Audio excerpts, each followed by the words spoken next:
Audio Jungle। बात को याद रखिएगा कि आपने देश के साथ जो खिलवाड़ किया है उस खिलवाड़ के खिलाफ हैं हम। उस खिलवाड़ के खिलाफ क्यों हैं हम? कि आपने इस देश को सपना दिखा करके, आपने इस देश के लोगों को उम्मीद जगा करके उनके साथ धोखा किया है।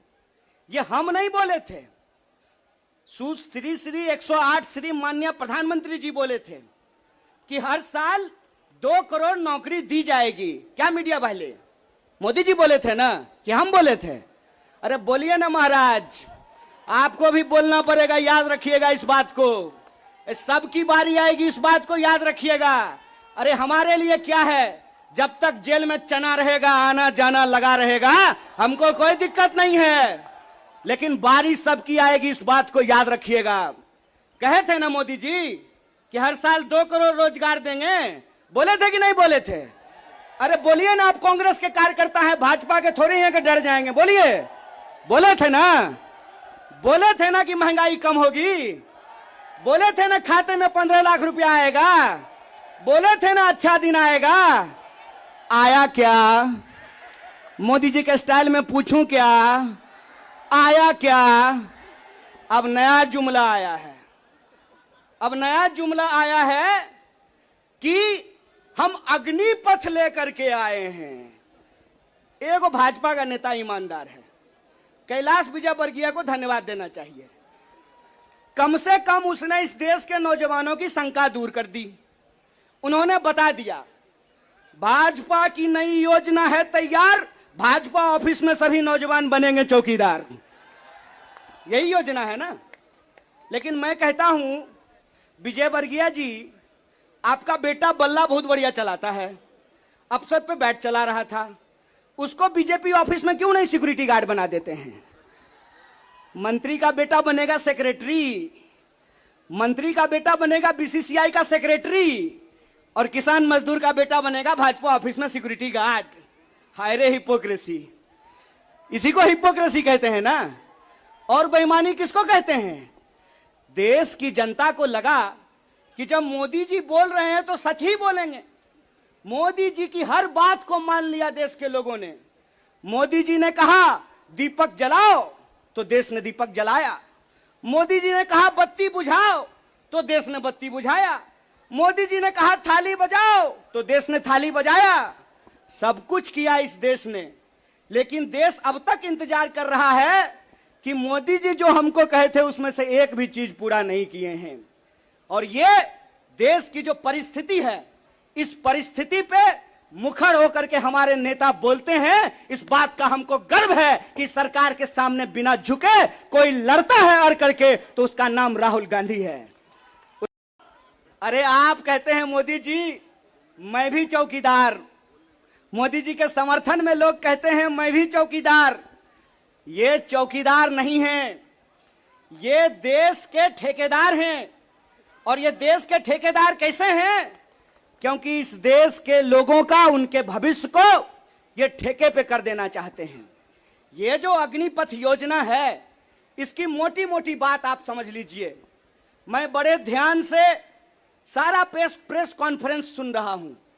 प्रेस कॉन्फ्रेंस में सरकार जिलेबी की तरह गोल गोल कर रही है, हर चीज को सब कुछ बोल रही है, सब फायदा गिना रही है। हो सकता है कि कोई भाजपा का मंत्री यह भी आकर के कह दे कि अग्निपथ योजना में शामिल होने के बाद आपका बाल नहीं गिरेगा।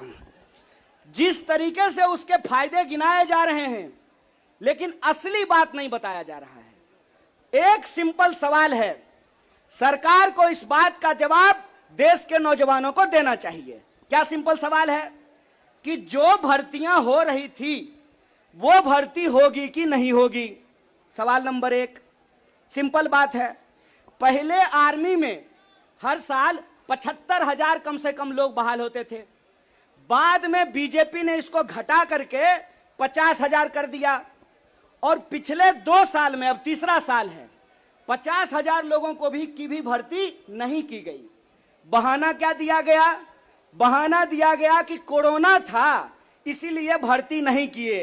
हाय मोदी जी, कोरोना था तो चुनाव लड़ लिए, बंगाल में जाकर के दीदी ओ दीदी कर लिए, सब जगह चुनाव हो गया, उत्तर प्रदेश का चुनाव हो गया, बुलडोजर बाबा आ गए, लेकिन आर्मी की भर्ती नहीं हुई। यह बेईमानी है कि नहीं है? रोजगार देने में कोरोना है और चुनाव लड़ने में कोरोना नहीं है। और अगर आप बैकलॉग को देखेंगे, 50,000 को अगर मान लें, तब भी 1.5 लाख बहाली होनी चाहिए थी। 1.5 लाख ये बहाली नहीं कर रहे हैं। 1.5 लाख बहाली ये करेंगे कि नहीं करेंगे, इसको ये नहीं बता रहे हैं। ऊपर से ये एक नया योजना लेकर के आ गए हैं। तो एक ना छोटा सा कहानी हमको याद आ रहा है। बच्चा बहुत जोर जोर से रो रहा था, कहा मम्मी दूध पिला दो, दूध पिला दो। मम्मी उसको उठा करके अलमीरा पे बिठा दी। बच्चा मम्मी को यह नहीं कहता है कि मम्मी दूध पिला दो, बच्चा चिल्ला चिल्ला करके कह रहा है कि मम्मी अलमीरा से नीचे उतार दो, नीचे उतार दो। लोग मांग रहे थे हर साल 2 करोड़ नौकरी, इन्होंने हर साल 2 करोड़ नौकरी नहीं दी, ऊपर से एक नया योजना लेकर के आ गए हैं। पूरा का पूरा भाजपा के तंत्र को उसमें लगा दिए हैं कि आप बताइए कि अग्निपथ के क्या फायदे हैं। अरे सिंपल सी बात है, बिहार में एक कहावत है, नहाया हुआ शरीर और खाया हुआ शरीर नहीं छुपता है। जो चीज अच्छी होती है उसका फायदा बताने का जरूरत नहीं होता है।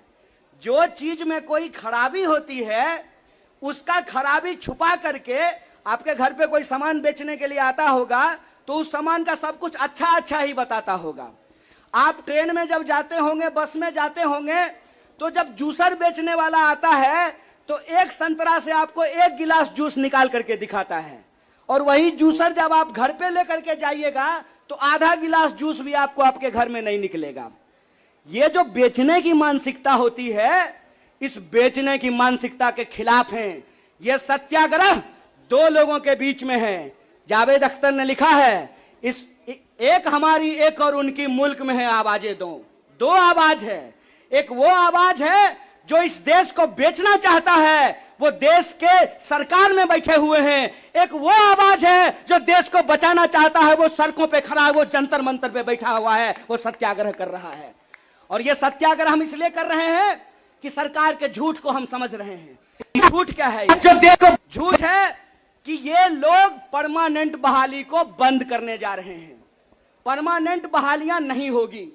अगर ये परमानेंट बहाली करना चाहते हैं तो सिर्फ सेंट्रल गवर्नमेंट में 28 लाख पोस्ट खाली है।